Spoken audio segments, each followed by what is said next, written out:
Hi everyone, I'm Shelly from There's No Place Like Home at redheadmom8.wordpress.com. Today's video is going to be very different than what you are used to.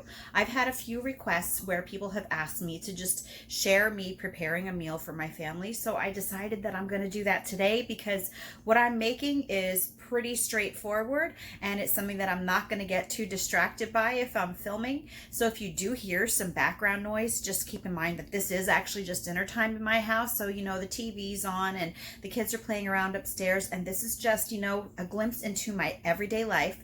And today I'm going to be making tater tot casserole.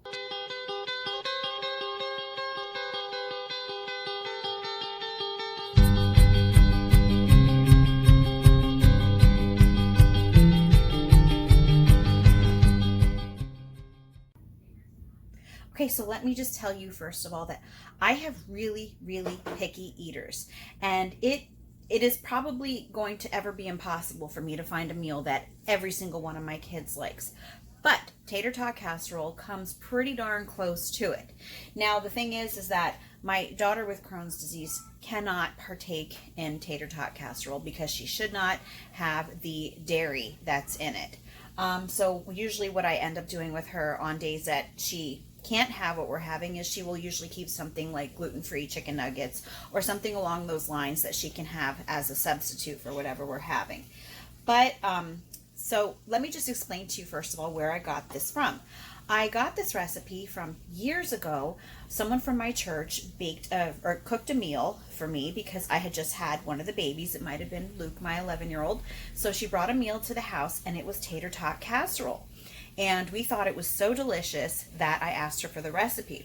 Now, I did change just a little bit of things in it. Like, for example, I think she used bacon and I used ground beef instead.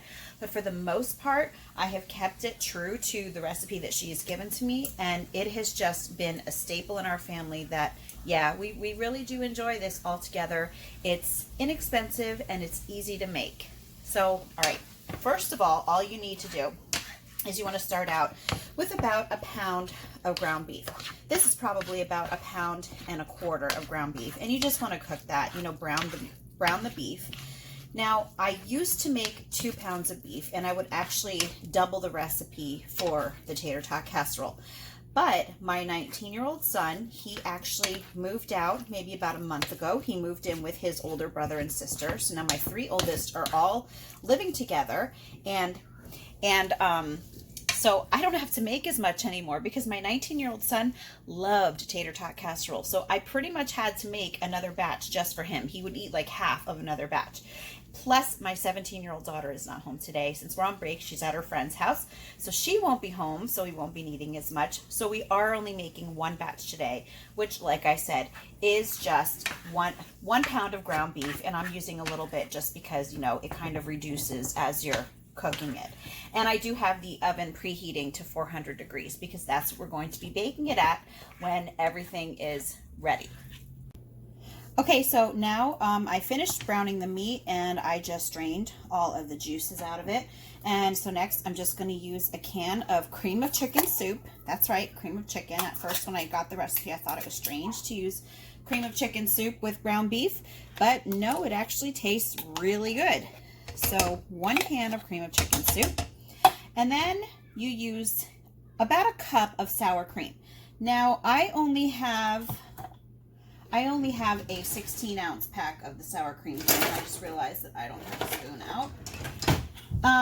So since this is a 16-ounce and I really only need about 8 ounces, I'm just going to eyeball it and I'm going to just do that's way more than half. I'm going to try to do about half of it. And I think that's good. And this is something that if you have a little bit more sour cream in it, it's really not going to hurt anything.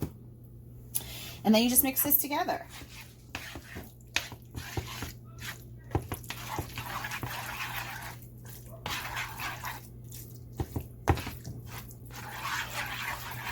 Whoops.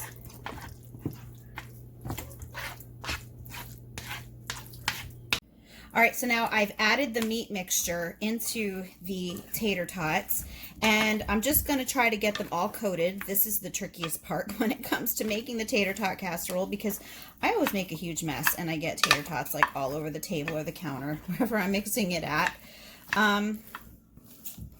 But yeah, we just want to get everything coated. Whoop, see, I told you. So anyway, 2 tater tots down. Oh well. Anyway, so after we're done getting this all mixed up, we're just going to add some cheese to the top of it. Normally I do use just cheddar cheese, but I realized as I was getting everything ready that I forgot to get cheddar cheese. So I have some cheddar cheese left over from another meal, and I've got some taco cheese too, and that'll work as well. All right, so I have it all pretty much coated. I actually did not lose any more tater tots, so that's always good. And I'm just gonna put some cheddar cheese on it. And this you can really put on as much as you like. I usually add a full bag that contains 2 cups of cheese. That's usually how much I put in here. But it really depends on how much your family does or does not like cheese. We happen to like cheese pretty much.